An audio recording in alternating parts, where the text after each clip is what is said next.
வணக்கம் மக்களே! சற்று முன் கூட்டுறவு வங்கிகளில் நகைக்கடன் வாங்கியவர்களுக்கு தள்ளுபடி பற்றிய ஒரு அப்டேட் கிடைச்சிருக்கு. 5 சவரன் வரைக்கும் யாரெல்லாம் நகைக்கடன் வச்சிருக்கீங்களோ, உங்களுக்கு தான் தள்ளுபடி கிடைக்கப் போகுது. அரசு தரப்பிலிருந்து ஒரு சில நிபந்தனைகள்லாம் சொல்லியிருக்காங்க. பட்டியலும் பார்த்தீங்கன்னா வெளியிட்டிருக்காங்க. ஸோ உங்களுடைய பெயர் பார்த்தீங்கன்னா, அந்த பட்டியல்ல இருக்குதா அப்படிங்கிறதையும் பார்க்க போறோம். இதுக்கு எப்படி விண்ணப்பிக்கணும் அப்படிங்கிறதையும் பார்த்தீங்கன்னா சொல்லப் போறோம். ஸோ பொது வங்கியான எஸ்பிஐ பேங்க், கனரா பேங்க் மற்றும் இந்தியன் பேங்க், ஐஓபி பேங்க்ல நீங்க நகைக்கடன் வச்சிருந்தீங்கன்னா, உங்களுக்கு தள்ளுபடி எப்படி இருக்கப் போகுது அப்படிங்கிறதையும் பார்க்க போறோம். இதுக்கு தேவையான ஆவணங்கள் என்னன்னு சொல்லிட்டு டீட்டெயிலாக இந்த வீடியோவில் பார்க்க போகிறோம். ஸோ வீடியோவை ஸ்கிப் பண்ணாமல் பாருங்கள். அதுக்கு முன்னால் நீங்கள் இப்போ தான் நம்ம சேனலை புதுசாக பார்க்குறீங்கன்னா மறக்காமல் சப்ஸ்கிரைப் பண்ணி பக்கத்தில் இருக்கக்கூடிய பெல் ஐக்கான் ப்ரெஸ் பண்ணிக்கோங்க. ஒரு லைக் கொடுத்துக்கோங்க. அப்போ தான் இது போன்ற பயனுள்ள தகவல் எல்லாம் உடனுக்குடன் கிடைக்கும். நகைக்கடன் தள்ளுபடிக்கான அறிவிப்பு எப்போ வெளியாகும்னு சொல்லிட்டு மக்கள் ரொம்ப எதிர்பார்ப்போடு இருந்தாங்க. இந்த தேர்தலுக்கும் இன்னும் கொஞ்ச நாட்கள் தான் இருக்குது. இந்த நேரத்தில் அரசானது ஒரு மகிழ்ச்சியான தகவல் வெளியிட்டிருக்காங்க. குறிப்பாக கூட்டுறவு வங்கிகளில் 5 சவரன் வரைக்கும் யாரெல்லாம் நகைக்கடன் வாங்கியிருக்கீங்களோ உங்களுக்கு தான் தள்ளுபடி கிடைக்க போகுது. 5 சவரனுக்கு மேலே வாங்கியிருந்தீங்க அப்படின்னா உங்களுக்கு தள்ளுபடி கிடைக்காம போகிறதுக்கு வாய்ப்புகள் இருக்குது. ஸோ இந்த 2026 எலெக்ஷனை பொறுத்தளவு நகைக்கடனில் ஒரு பகுதியை தள்ளுபடி செய்வது குறித்து அரசு வெளியிட்டுள்ள வழிகாட்டுதல்கள் மக்கள் மத்தியில் பெரும் எதிர்பார்ப்பை உருவாக்கி விடுகிறது. குறிப்பாக ஒரு குடும்பத்திற்கு 5 சவரன் வரைக்கும் அடகு வைக்கப்பட்ட நகைக்கடன்கள் தள்ளுபடி பட்டியலில் சேர்க்கப்பட்டு ஆய்வு செய்யப்படுகின்றன என்ற தகவல் பரவியுள்ளதால் பலரும் தங்களுக்கு இந்த சலுகைகள் கிடைக்குமா என்ற ஆர்வத்தில் உள்ளனர். நகைக்கடன் தள்ளுபடியை பொறுத்தளவு ஒரு குடும்பத்திற்கு 5 சவரன் வரைக்கும் மட்டும்தான் தள்ளுபடி பண்ண போகிறாங்க. ஒரே குடும்பத்தை சேர்ந்தவர்கள் 2-3 பேர் நீங்கள் நகைக்கடன் வச்சுருக்கீங்க அப்படின்னா அது 5 சவரனுக்குள்ளே வச்சுருந்தாலும் சரி உங்களுக்கு தள்ளுபடி கிடைக்காது. அதனால ஒரு குடும்பத்திற்கு ஒரு நபருக்கு மட்டும்தான் தள்ளுபடி கிடைக்கும். அதுவுமே 5 சவரன் வரைக்கும் மட்டும்தான் தள்ளுபடி செய்ய போகிறாங்க. இதில் நிறையா பேருடைய பெயர் பார்த்தீங்கன்னா பட்டியலிருந்து நீக்க போகிறாங்க. ஸோ அதனால் இப்போ பார்த்தீங்கன்னா லிஸ்ட்டு பார்த்தீங்கன்னா அதுக்காக ரெடி பண்ணிக்கிட்டு இருக்காங்க. அரசு வழிகாட்டுதலின்படி இந்த திட்டம் முதன்மையாக பொருளாதார ரீதியாக சிரமத்தில் இருக்கும் ஏழை மற்றும் நடுத்தர குடும்பங்களுக்கு உதவ வேண்டும் என்பதை நோக்கமாக கொண்டதாகும். முதல்ல வறுமை கோட்டு கீழுள்ள மக்களுக்கும் நடுத்தர குடும்பங்களுக்கும் தான் இந்த நகைக்கடன் தள்ளுபடியானது போக போகுது. அதுக்கு அப்புறம் தான் வறுமை கோட்டுக்கு மேல் உள்ள மக்களுக்கும் ஸோ இந்த 5 சவரனுக்குள்ளே வச்சுருந்தீங்க அப்படின்னா உங்களுக்கு தள்ளுபடியாகும்.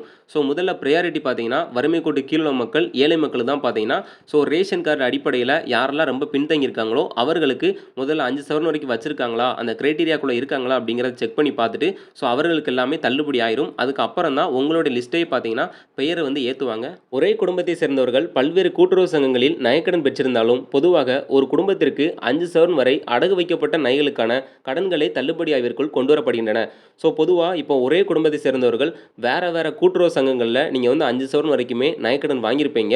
ஸோ உங்களுக்கு வந்து தள்ளுபடி ஆயிரும் நினைப்பீங்க. ஆனால் ஒரு குடும்பத்திற்கு ஒரு நபருக்கு மட்டும்தான் தள்ளுபடி அப்படிங்கிறது கிடைக்கும். அதுவும் 5 சவரன் வரைக்கும் தான் கொடுக்க போகிறாங்க.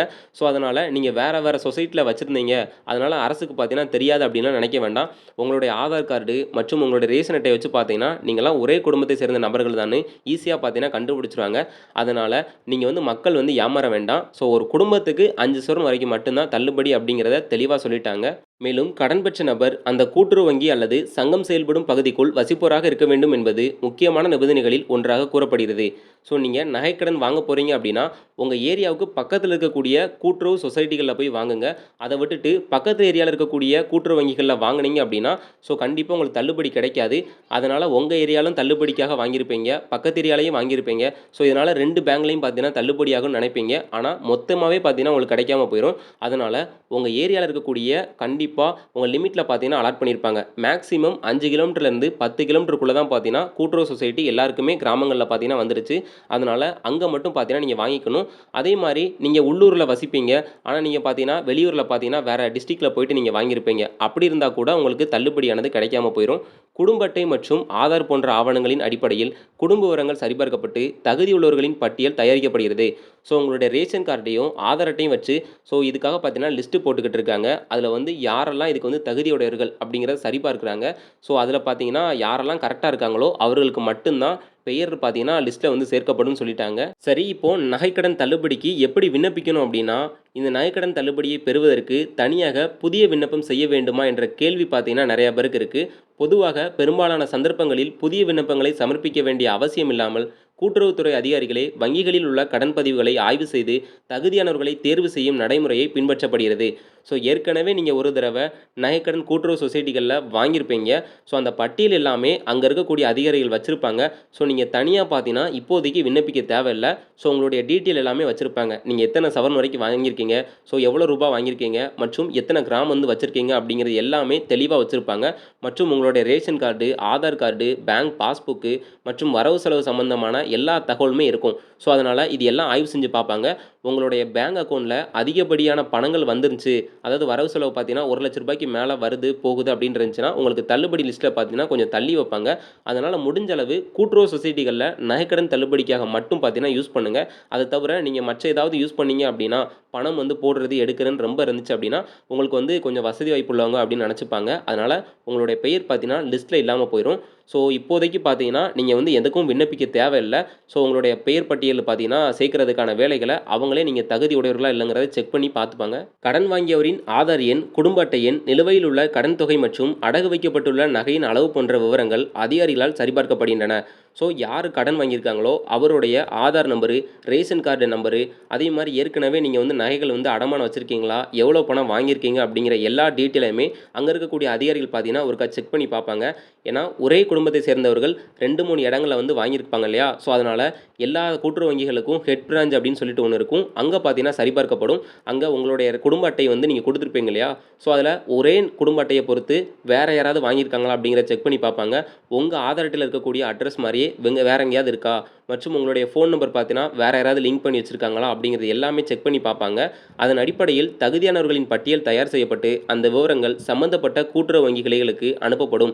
ஸோ இது எல்லாமே மேலே இருக்கக்கூடிய ஹெட் ஆஃப் த பிரான்ச்சில் பார்த்தீங்கன்னா சரிபார்க்கப்பட்டு அங்கே இருக்கக்கூடிய அதிகாரிகளால் தான் பார்த்தீங்கன்னா நீங்கள் எந்த கூட்டுறவு சொசைட்டியில் வாங்கியிருக்கீங்களோ அங்கே பார்த்தீங்கன்னா லிஸ்ட்டு வந்து அனுப்பப்படும். ஸோ அதுக்கு வந்து முக்கியமாக எல்லாமே செக் பண்ணிடுவாங்க. அதனால் ஏமாற்ற முடியாது. முடிஞ்ச அளவு நீங்கள் 5 சவரன் வரைக்காவது நீங்கள் நகைக்கடனை வாங்குறதுக்காக கிளைம் பண்ணிக்கோங்க. அதனால் குடும்பத்தில் ஒரு நபர் மட்டும் நீங்கள் தள்ளுபடிக்காக வைங்க. இப்போ ஒரு சிலர் வந்து 2-3 தடவை வந்து வச்சுருப்பீங்க. ஸோ அதனால் மொத்தமாகவே கிடைக்காம போயிடும். அதனால் இப்போவாது பார்த்தீங்கன்னா குடும்பத்தில் யாராவது ஒரு நபருக்கு மட்டும் வச்சுக்கோங்க. ஒரு நபரின் பெயர் தள்ளுபடி பட்டியலில் உள்ளதா என்பதை அறிய அவர் கடன் பெற்ற கூட்டுறவு வங்கி கிளைக்கு சென்று அதிகாரிகளிடம் விசாரிக்கலாம். ஸோ இப்போது நகைக்கடன் தள்ளுபடிக்கான லிஸ்ட்டில் பார்த்தீங்கன்னா உங்களுடைய பெயர் இருக்கா இல்லையா அப்படிங்கிறத செக் பண்ணுறதுக்கு நீங்கள் எங்கே நகைக்கடன் வாங்கியிருக்கீங்களோ அங்கே போயிட்டு நீங்கள் பார்த்தீங்கன்னா, அதாவது அதே கிளைக்கு போயிட்டு நீங்கள் வந்து அதிகாரிகளிடம் வந்து தெரிஞ்சுக்கலாம். இது வந்து நீங்கள் நகைக்கடன் தள்ளுபடி அறிவிப்பு வந்ததுக்கப்புறமா லிஸ்ட்டெல்லாம் விட்டுருவாங்க இல்லையா? ஸோ அதுக்கப்புறமா போயிட்டு நீங்கள் வந்து கேட்டுக்கலாம். இந்த நகைக்கடன் தள்ளுபடி பெறுவதற்கு என்னென்ன ஆவணங்கள்லாம் தேவைப்படும் அப்படின்னா, தேவையான பட்சத்தில் ஆதார் அட்டை மற்றும் குடும்ப அட்டையின் நகல்களை வழங்கி தங்கள் விவரங்களை உறுதிப்படுத்திக் கொள்ளவும். அதாவது உங்கள் ஆதார் அட்டையும் மற்றும் ரேஷன் கார்டுடைய ஒரிஜினல் பார்த்தீங்கன்னா நீங்கள் சம்மந்தப்பட்ட அதிகாரியிடம் வந்து கொடுக்குற மாதிரி இருக்கும். தகுதி உறுதி செய்யப்பட்ட பின் அதற்கான பதிவுகள் புதுப்பிக்கப்பட்டு அடகு வைக்கப்பட்ட நகைகளை மீட்கும் போது நடைமுறைகள் தொடங்கப்படுகின்றன. அதாவது தள்ளுபடிக்கான அறிவிப்பு வந்துருச்சு, லிஸ்ட்டு பார்த்தீங்கன்னா ரெடி ஆயிருச்சு, அதில் உங்கள் பெயர் இருக்குது அப்படின்னா அதுக்கப்புறமா போயிட்டு நீங்கள் இந்த ஆதார் அட்டை ஆகட்டும், ரேஷன் கார்டு ஆகட்டும் கொடுத்து நீங்கள் வந்து உங்களுடைய நகைகளை வந்து மீட்டுக்கலாம். இதனால் நீண்ட நாட்களாக கடனை திருப்பி செலுத்த முடியாமல் சிரமப்பட்டு பல குடும்பங்களுக்கு இந்த திட்டம் ஒரு பெரிய நிம்மதியை அளிக்கும் என்று எதிர்பார்க்கப்படுகிறது. ஸோ ரொம்ப நாட்களாக பார்த்தீங்கன்னா கடன் வாங்கி வச்சுருப்பாங்க. அதாவது 2022, 2023ன்னு ஸோ 2-3 வருஷத்துக்கு முன்னாடியே நகைக்கடன் வாங்கி வச்சுருப்பாங்க. அவர்களுக்கு எல்லாமே பார்த்தீங்கன்னா நகையை திருப்ப முடியாமல் இருப்பாங்க. ஸோ உங்களுக்காக தான் பார்த்தீங்கன்னா இந்த நகைக்கடன் தள்ளுபடி அறிவிப்பு வந்து ஒரு முக்கிய திட்டமாக வந்து பார்க்கப்படுதுன்னு சொல்கிறாங்க. ஸோ அரசு தரப்புலேருந்து இன்னும் என்னென்ன நிபந்தனைகள்லாம் கொடுக்க போகிறாங்க அப்படிங்கிறது ஸோ பொறுத்திருந்து தான் பார்க்கணும். இப்போதைக்கு இவ்வளோ ரெஸ்ட்ரிக்ஷன் வந்து சொல்லியிருக்காங்க. கிராமப்புறங்களில் பொருளாதார சுமையை குறைத்து விவசாயிகளுக்கும் பொதுமக்களுக்கும் மீண்டும் தங்களின் வாழ்க்கையை நிலைநிறுத்திக் கொள்ள இந்த நடவடிக்கை உதவியாக இருக்கும் என்று நம்பிக்கை நிலவுகிறது. ஸோ குறிப்பாக கிராமப்புறங்களில் இருக்கக்கூடியவங்க தான் அதிகப்படியான நகைக்கடன் தள்ளுபடி, பயிர்க்கடன் தள்ளுபடிலாம் வாங்குவாங்க. ஸோ விவசாயிகளுக்கும் பொதுமக்களுக்கும் பார்த்தீங்கன்னா இது வந்து ஒரு நல்ல ஸ்கீமாக இருக்கும் அப்படின்னு சொல்கிறாங்க. இது எலெக்ஷனுக்கு மட்டும்தான் இந்த மாதிரி நகைக்கடன் தள்ளுபடிலாம் அறிவிப்பாங்க. ஸோ அதனால் ஏற்கனவே 2-3 வருஷத்துக்கு முன்னாடி வாங்கினவர்களுக்கும் தள்ளுபடியானது அறிவிப்பு வெளியாகும். ஸோ மக்கள் வந்து கொஞ்சம் பொறுத்திருந்து பாருங்கள். ஸோ யார் யாருக்கெல்லாம் இந்த தள்ளுபடியானது அறிவிப்பு வெளியாகும் அப்படிங்கிறத பார்க்கலாம். ஏன்னா 3 கட்டமாக பார்த்தீங்கன்னா தேர்தலுக்கான இந்த பட்டியல் பார்த்தீங்கன்னா வெளியிடுவாங்க. அதாவது நகைக்கடன் தள்ளுபடி பார்த்தீங்கன்னா முதன்மை பட்டியல், 2ஆம் கட்ட பட்டியல், 3ஆம் கட்ட பட்டியல்னு சொல்லிட்டு 3 பிரிவாக வந்து வெளியாகும். ஸோ இதில் வந்து உங்களுடைய பெயர் அப்படிங்கிறது நீங்கள் வறுமை கோட்டு கீழே வந்து இருந்தீங்க அப்படின்னா ஸோ உங்களுக்கு வந்து முதன்மை பட்டியலே வந்துடும். ஸோ இல்லை நீங்கள் வந்து நகைக்கடன் வந்து ஒரு 6 சவரன் வரைக்கும் வச்சுருந்தீங்க அப்படின்னா உங்களுக்கு வந்து கிடையவே கிடையாது. 5 சவரன் வரைக்கும் இருக்குது, இருந்தாலும் கொஞ்சம் வசதி வாய்ப்பாக இருக்குது, வறுமை கோட்டுக்கு மேலே இருக்கீங்க அப்படின்னா உங்களுக்கு வந்து கடைசி 3ஆம் கட்ட பட்டியலில் பார்த்தீங்கன்னா பெயர் வர்றதுக்கான வாய்ப்புகள் பார்த்தீங்கன்னா இருக்குது. ஸோ இது போன்று பயனுள்ள தகவலாம் நீங்கள் தெரிஞ்சுக்கணும் அப்படின்னா நம்ம சேனலை ரெகுலராக வாட்ச் பண்ணுங்கள். இந்த 2026 எலெக்ஷனை பொறுத்த வரைக்கும் இன்னும் நகைக்கடன் தள்ளுபடிக்கான அதிகாரப்பூர்வ அறிவிப்பு பார்த்தீங்கன்னா வெளியாகலை. ஸோ கூட்டுறவு வங்கிகள் எல்லாமே நகைக்கடன் 5 சவரன் வரைக்கும் யாரெல்லாம் வாங்கியிருக்காங்களோ அவங்களுக்கான லிஸ்ட்டு பார்த்தீங்கன்னா ரெடி பண்ணிக்கிட்டு இருக்காங்க அப்படின்னு சொல்லிட்டு ஸோ அந்த தரப்பில் இருக்கக்கூடிய வட்டாரங்கள் பார்த்தீங்கன்னா தெரிவிக்காங்க. இந்த மாதிரியான அப்டேட் தான் பார்த்தீங்கன்னா இப்போதைக்கு வந்திருக்கு. ஸோ இன்னும் தேர்தலுக்கான தேதி பார்த்தீங்கன்னா அறிவிக்கல. அதுக்கு முன்னதாக பார்த்தீங்கன்னா, தமிழக அரசானது இல்லன்னா அதிமுக தரப்புல இருந்து ஏதாவது அப்டேட் பார்த்தீங்கன்னா கண்டிப்பா கிடைக்கும். ஸோ இப்போதைக்கு பார்த்தீங்கன்னா, கூட்டுறவு வங்கிகள்ல வாங்கியிருக்கக்கூடிய கடன்கள் மட்டும் தான் தள்ளுபடி. நகைக்கடன்கள் கிடையாது. ஸோ நகைக்கடன்கள் நீங்க தள்ளுபடி பண்றாங்க அப்படின்னா, அப்போ என்னென்ன நிபந்தனைகள்லாம் குடுப்பாங்க? ஸோ என்னென்ன ஆவணங்கள்லாம் தேவைப்படும்? யாரெல்லாம் விண்ணப்பிக்கலாம்? அப்படிங்கிறதெல்லாம் பார்த்தீங்கன்னா, முன்மாதிரியா இப்போதைக்கு சொல்லியிருக்காங்க. ஸோ அதனால முக்கியமா ஒரு குடும்பத்தை சேர்ந்த ஒரு நபருக்கு தான் தள்ளுபடி கிடைக்கப் போகுது. அதுவும் கூட்டுறவு வங்கிகள்ல 5 சவரனுக்கு உட்பட்டு வாங்கியிருந்தீங்க மட்டும் தான் தள்ளுபடி கிடைக்கப் போகுது. ஸோ இது பார்த்தீங்கன்னா, நாளடைவுல இன்னும் 3 1/2 சவரனுக்கு கீழ பார்த்தீங்கன்னா குறையலாம். ஆனா கண்டிப்பா 3 சவரன் வரைக்கும் பார்த்தீங்கன்னா தள்ளுபடி அப்படிங்கிறது கிடைக்கும். மேக்ஸிமம் 5 சவரன் அப்படிங்கிறது வந்து கஷ்டம் தான். ஏன்னா நகையோட விலை பார்த்தீங்கன்னா, இன்னைக்கு வந்து கிராமே பார்த்தீங்கன்னா 15,000 கிட்ட வந்து போய்க்கிட்டு இருக்கு. ஸோ அதனால மக்கள் வந்து கொஞ்சம் தெளிவா உஷாரா இருங்க. அதே மாரி ஒரே குடும்பத்தை சேர்ந்தவர்கள் 2, 3 இடங்கள்ல போயிட்டு வைக்காதீங்க. இந்த மாரி தவறு பண்றதுனால போன 2021 எலக்ஷன்ல பார்த்தீங்கன்னா, நெறையா பேரு நகைக்கடன் தள்ளுபடிய கிளைம் பண்ண முடியாம போயிருச்சு. நெறையா பேர் பார்த்தீங்கன்னா, பட்டியல்ல என்னுடைய பெயர் வந்து இல்ல. ஆனா எல்லாமே சரியா இருக்குன்னு சொல்லியிருக்காங்க. ஆனா நீங்க பார்த்தீங்கன்னா, தெளிவான முறையில வந்து நீங்க நகைக்கடன் வாங்கியிருந்தா மட்டும் தான் உங்களுக்கு வந்து தள்ளுபடியானது கிடைக்கும். அதையுமே தெரிஞ்சுக்கோங்க. பொது வங்கியான SBI bank, Indian Bank, IOB பேங்க பொறுத்தளவு நகைக்கடன் தள்ளுபடி பண்றதுக்கு வாய்ப்புகள் பார்த்தீங்கன்னா கிடையாது. ஏன்னா, அதுக்கு இன்னும் பட்ஜெட் பார்த்தீங்கன்னா ரொம்ப அதிகமாகும். ஏன்னா, ஏற்கனவே தமிழக அரசானது 10,00,000 கோடி கடன்ல இருக்காங்க. ஸோ இந்த நிலைமையில பார்த்தீங்கன்னா, கூட்டுறவு வங்கிகள பொறுத்தளவே 5 சவரன் வரைக்கும் தான் லிமிட் குடுத்துருக்காங்க. அதனால பொது வங்கிகள்ல தள்ளுபடி எதிர்பார்ப்பது அப்படிங்கிறது பார்த்தீங்கன்னா, சாத்தியக்கூறுகள் கிடையாது. ஏன்னா, இதுக்கு முன்னாடி 2016, 2010ல பார்த்தீங்கன்னா எதிர்பார்த்திருக்கலாம். ஏன்னா, அப்ப இருக்கக்கூடிய நிதி சூழல்ல கண்டிப்பா பண்றதுக்கான வாய்ப்புகள் இருந்துச்சு. ஆனா, இப்ப இருக்கக்கூடிய நிதி சூழல்ல பண்றதுக்கான வாய்ப்புகள் கிடையாது. அதனால பொது வங்கிகள்ல நகைக்கடன் நீங்க வச்சிருந்தீங்க அப்படின்னா, அதுக்கு பார்த்தீங்கன்னா, அது வேஸ்ட் ஆஃப் த டைம் தான். சுருக்கமா சொல்லணும் அப்படின்னா, பொது வங்கிகள்ல நகைக்கடனுக்கான தள்ளுபடி இந்த தடவ வாய்ப்பு ரொம்ப கம்மியாவே இருக்கு.